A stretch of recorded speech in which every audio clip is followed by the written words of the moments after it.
अस्सलाम वालेकुम स्टूडेंट, आप देख रहे हैं यू खानपुर चैनल। और आज की जो वीडियो है ना वो कुछ इस तरह से है।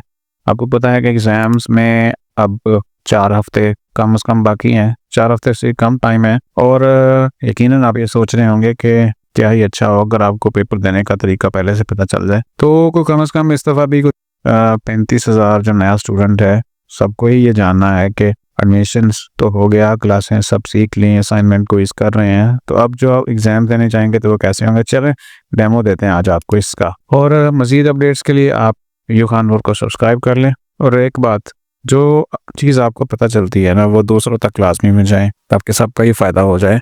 और कोई ऐसी चीज़ ना हो कि हमें पता हो क्या ही अच्छा होता है कि अगर हम किसी को बता देते और उसका भी फ़ायदा हो जाता, और ना बताने से अगर उसका नुकसान हो रहा है तो ये यकीनन अच्छी बात नहीं है हमारे लिए। इल्म को फैलाना चाहिए। तो सिंपल आपको पता है, एक चीज़ मैं साथ साथ बता दूं कि सबसे पहले अब एग्ज़ाम्स आएंगे तो आपने डेट शीट बनानी होगी, खुद से बनानी है। किस कैंपस में पेपर देने हैं ये खुद आपने डिसाइड करना है।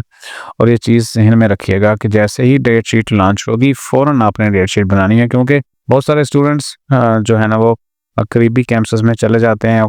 जाने से मुराद ये है कि वो सोचते हैं कि इस कैंपस में पेपर दे देंगे, और हर कैंपस की जो सीटें हैं ना वो रिज़र्व होती हैं, फ़िक्स होती हैं, तो उससे ज़्यादा जो है ना वो सीटें नहीं होती। फॉर एग्ज़ाम्पल आप बस स्टैंड के ऊपर जाते हैं किसी भी अच्छी बस सर्विस की टिकट लेने, अगर वहाँ पे आप टिकट अगर उनकी पूरी हो चुकी हैं, सीट्स कवर हो चुकी हैं सारी, तो फिर आपको यकीनन दूसरी बस पकड़नी पड़ती है।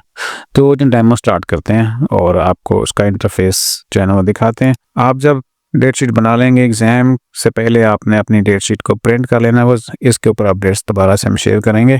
और फिर आप चले जाएंगे पूरे टाइम के ऊपर एग्ज़ाम सेंटर में। पूरे टाइम कम से कम पहुंचना होता है, लेकिन आप जो पहले दिन है वो कम से कम भी 15 मिनट पहले पहुंचें, और वहाँ पे जाके फिर ताकि आप चीज़ों को समझ सकें पहले दिन। अगले दिन तो फिर आपको पता है कि एक चीज़ समझ आ जाती है कि आपने ये सारा कुछ कैसे करना है। वो चीज़ें फिर डेट शीट के साथ ही आपसे डिस्कस करेंगे। डेमो स्टार्ट करते हैं। आपका जो इंटरफेस होगा ना वहाँ पे एग्ज़ाम सेंटर में वो इसी तरह का होगा, ठीक है। और यहाँ पे आप अपना LMS ID लिखेंगे, और यहाँ पे जो पासवर्ड है ना नीचे, इसका जो पासवर्ड है ना वो एग्ज़ाम डेट शीट के ऊपर आएगा। जो आप बनाएंगे उसके ऊपर एग्ज़ाम पासवर्ड आपको दिया जाएगा, उससे आप लॉगिन करेंगे। ID सिर्फ यहाँ ऊपर लगेगी, पासवर्ड LMS वाला यहाँ नहीं लगेगा, वो आपको दिया जाएगा। और वो सिर्फ एग्ज़ाम्स के लिए होगा, और उसी वक्त काम आएगा जब जिस दिन पेपर आपका होगा, जिस टाइम में होगा। इससे आगे पीछे आप उसको यूज़ नहीं कर सकते। लॉगिन करेंगे और इंस्ट्रक्शंस का पेज आपके सामने आ जाएगा स्क्रीन के ऊपर। और ये तो खैर पता नहीं किस में आ रहा है, ठीक है। इसको आप ना देखिएगा कि चाइनीज़ नज़र आ रहा है, कोडिंग ठीक नहीं हुई इसकी। कोडिंग मतलब इसको जो है वो ब्राउज़र ठीक से कोड नहीं करवा रहा। इंस्ट्रक्शंस पढ़ेंगे और आपने उसको चेक करके फिर आपने स्टार्ट पेपर कर देना है। इस तरह का इंटरफेस सेम एज़ आपके सामने होगा। और थोड़ा सा मैं बता दूं एक एक चीज़ को, अगर आपको कर्सर नज़र आ रहा तो यहाँ से शुरू करते हैं। यहाँ पे आपका ऊपर ऊपर पेपर का नाम होगा, और दरमियान में जो है एक साइड के ऊपर टाइम चल रहा होगा, इस साइड के ऊपर आपका नाम आएगा, यहाँ पे आपकी तस्वीर नज़र आ जाएगी, और टाइम भी लॉगिन का आपके सामने शो होगा कि आपने किस टाइम के ऊपर आके लॉगिन किया है। Login time, log out time ही सारा कुछ होता है। नीचे आए तो यहाँ पे क्वेश्चन की समरी होगी, और क्वेश्चन नंबर 1 of 26 लिखा हुआ है। इसका मतलब है कि इस पेपर में 26 सवाल हैं। आप आगे ज़्यादा हो सकते हैं, ये तो चूँकि डेमो है ना। इस पोर्शन में क्वेश्चन होगा लिखा हुआ, और उसके नीचे जो पोर्शन है ना उसमें होंगे 4 ऑप्शन, यानी 4 यहाँ पे जवाब लिखे हुए MCQs टाइप। और इनको फिर आपने जो भी ठीक होगा वो आपने कर लेना है ओके। फर्ज करें जी which of the following is not an advantage of computer. इनमें से जो भी लगाएंगे आप वो मैं बताता हूँ, ठीक है। और इस तरफ से आ जाते हैं। यहाँ मार्क लिखा है 1, यानी इस सवाल का नंबर 1 है, और टाइम जो है वो लिखा हुआ है 1 मिनट। इसका मतलब हरगज़ नहीं है कि अगर 1 मिनट के ऊपर यहाँ आप टिके रहेंगे उसमें सॉल्व नहीं करेंगे तो ये ज़ाया हो जाएगा, ये नहीं है। ये बचत टाइम है कि अगर आप इसको हर सवाल को दिए गए टाइम के अंदर आप सॉल्व कर लेते हैं तो एंड तक आपका पेपर आराम से सॉल्व हो जाएगा, ठीक है। तो बिल्कुल ऐसे ही आपने एनुअल सिस्टम में भी देखा, अगर आपको पता है कि 5 सवाल करने हैं और 3 घंटे टाइम है, तो आप डिवाइड कर लेते हैं कि भी एक सवाल के ऊपर मैक्सिमम इतना ही टाइम लगाना है, इससे ज़्यादा नहीं। ये समरी चल रही है, सवाल नंबर लिखा हुआ है और सारा कुछ है। जैसे जिसको हल करते जाएंगे वो यहाँ पे ग्रीन होता जाएगा। फ़र्ज़ करें हम पहले को सॉल्व करते हैं। हमने एक ऑप्शन ले लिया है, अब नीचे आ जाएं यहाँ पे तो हमारे पास सेव का बटन है, नेक्स्ट का है और प्रीवियस का है, लास्ट है, फर्स्ट है। यानी लास्ट और फर्स्ट है बिल्कुल या तो 1 के ऊपर आ जाएंगे या 26 के ऊपर आ जाएंगे। प्रीवियस से एक एक स्टेप जो है ना क्वेश्चन आगे जाएगा, एक एक क्वेश्चन नीचे पीछे जाएगा। तो जब आप इसको कोई भी ऑप्शन ले लेंगे ना, तो इसको चेंज तो कर सकते हैं, यानी हमने सेफ्टी किया, एफिशिएंसी हमने ले लिया फर्ज करें, तो हमें लगा कि नहीं भी ये तो नहीं है, तो हम सेफ्टी कर लेते हैं, इसको अब चेंज कर सकते हैं। और फिर यहाँ पे इस साइड के ऊपर आना है, आपने करना है इसको सेव।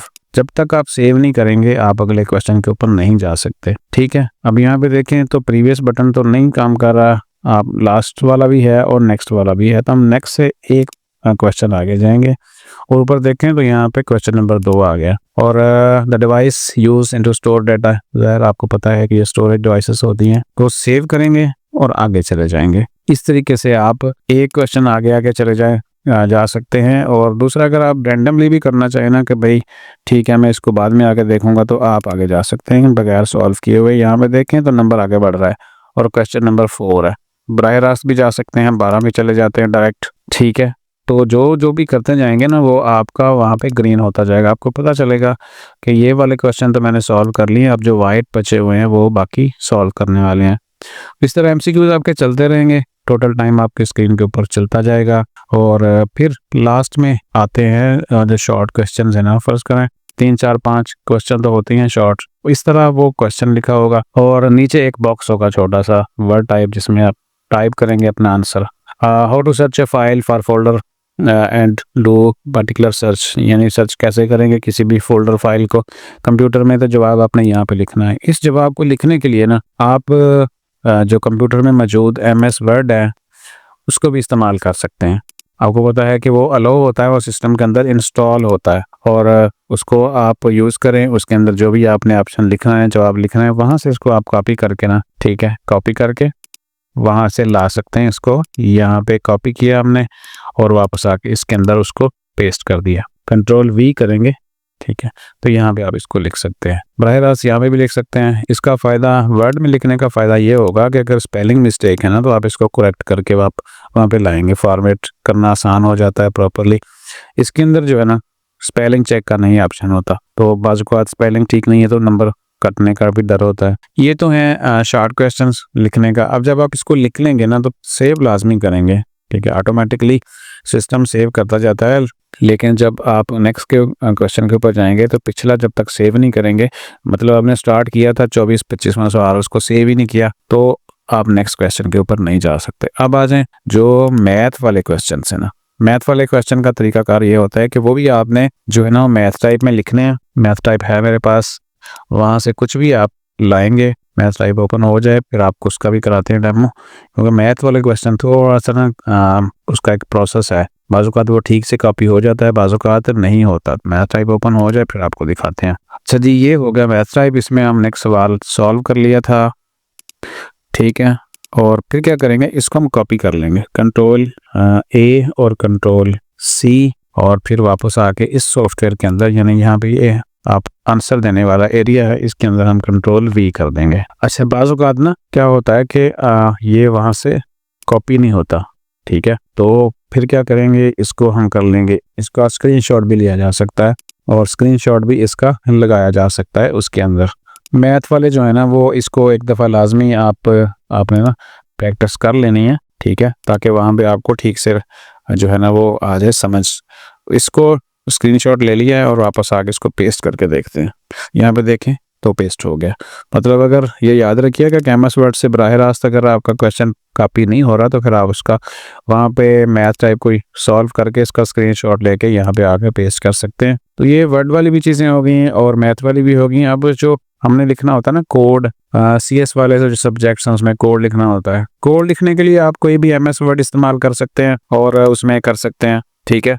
अब वहाँ पे ये डेव C++ वगैरह नहीं अलाउ होता, क्योंकि डेव C++ तो आंसर चेक करने के लिए होता है ना, कि वो तो जब उसमें आपको एरर होगा वो शो कर देगा और कोई भी मसला है तो वो शो कर देगा, लेकिन आपने इसलिए वो वहाँ पे अलाउ ही नहीं होता। वहाँ पे सिर्फ कोड लिखना है आपने, आप उसको टेक्स्ट बॉक्स में लिख सकते हैं, मतलब जो नोट पैड होता है सिस्टम के अंदर, या MS वर्ड के अंदर लिख सकते हैं, मतलब कोड लिख देंगे। बाकी चीज़ें जो है ना वो यूनिवर्सिटी खुद ही चेक करेगी कि आपने क्या वो कोड सही लिखा या गलत लिखा। तो अब जितना टाइम होगा ना, आप देखें हमने कुछ सवालों के ऊपर ज़्यादा टाइम लगाया है, तो इसका मतलब मैंने जैसे शुरू में बताया था कि कोई इशू नहीं है, अगर 3 से 3 टाइम मिनट लिखा है तो 4 लगा लें, 5 लिखें, लेकिन बाकी जो है ना वो आपने जल्दी जल्दी लिखना होता है। अब कई लोग कहेंगे जी टाइपिंग का मसला है, तो जितना आप मोबाइल के ऊपर टाइप करते हैं ना, इतना ज़रूरत होती है। अब हम मोबाइल की तो स्क्रीन सेम है, उसका कीबोर्ड भी सेम है, स्क्रीन जो है ना वो थोड़ी सी फ़र्क है। कंप्यूटर के ऊपर बड़ी स्क्रीन के ऊपर आपको काम करना है, और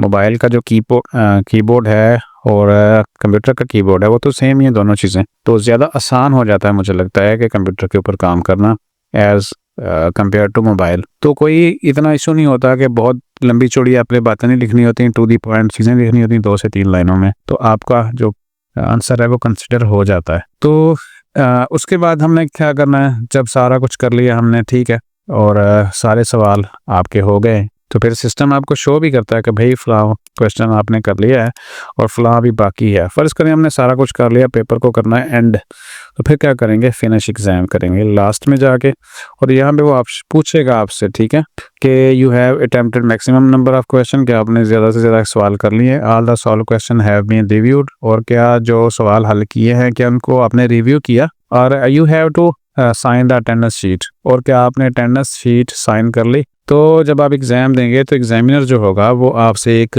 हार्ड कॉपी के ऊपर अटेंडेंस भी साइन कराएगा। याद रखेंगे बगैर अटेंडेंस आपने एग्ज़ाम हॉल से नहीं निकलना। और सारी चीज़ें हो गई, ओके करेंगे और यहाँ पे फिनिश करेंगे। याद रखें अगर हमने फिनिश कर दिया ना तो फिर हम इसको रिज्यूम नहीं कर सकते, ठीक है। और वैसे अगर ये बंद हो जाता है पेपर आपका, ब्राउज़र फ़र्ज़ करें जी बंद हो गया ब्राउज़र, आपने गलती से क्या किया कि आपने इसको ना क्रॉस कर दिया, ठीक है, क्रॉस कर दिया तो पेपर आपका कहीं नहीं जाता, वो सेव रहेगा।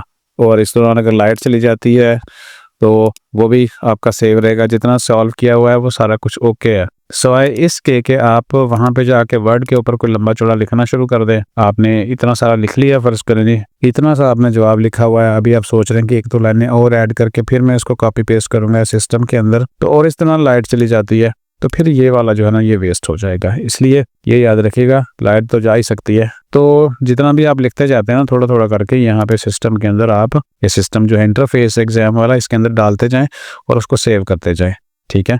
फ़र्ज़ करें हमने थोड़ा सा लिखा, वो यहाँ पे लाके सेव कर दिया और फिर वापस आ गए हम, तो हम इस दोबारा जितना भी थोड़ा थोड़ा लिखा है ना उसको सेव करने के बाद फिर से आके उसमें मज़ीद ऐड कर सकते हैं, ठीक है। तो ये ऑप्शन होता है यूनिवर्सिटी का, और मेरा ख्याल है कि अब आपको मुश्किल तो नहीं लगी होंगी चीज़ें ये। अगर कोई मज़ीद सवाल आए तो नीचे कीजिएगा कमेंट्स, कोशिश करेंगे आपको इस सवाल का जवाब आ जाए, दे दिया जाए। अपना ख्याल रखिएगा। और जो हम मज़ीद वीडियोस बनाने वाले हैं वो इस तरह हैं कि पेपर पैटर्न के ऊपर वीडियोस बनाएंगे, नेक्स्ट एग्ज़ाम की प्रिपरेशन के ऊपर डॉक्यूमेंट वेरिफिकेशन एक चीज़ है वो भी आपको करवानी है, वो कैसे होगी, और प्रैक्टिकल सब्जेक्ट्स जो हैं स्टूडेंट्स के उनके ऊपर एग्ज़ाम्स कैसे होगा और वो उनमें पासिंग क्राइटेरिया क्या होता है, मिड फाइनल जो भी है, तो ये इंशाल्लाह नेक्स्ट एक्सप्लेन करेंगे। अपडेट्स के लिए वीडियो खान पर सब्सक्राइब कर लें, नोटिफिकेशन ऑन कर लें, सब कुछ आप तक पहुंचता जाएगा इंशाल्लाह। अपना ख्याल रखिएगा। अल्लाह हाफ़िज़।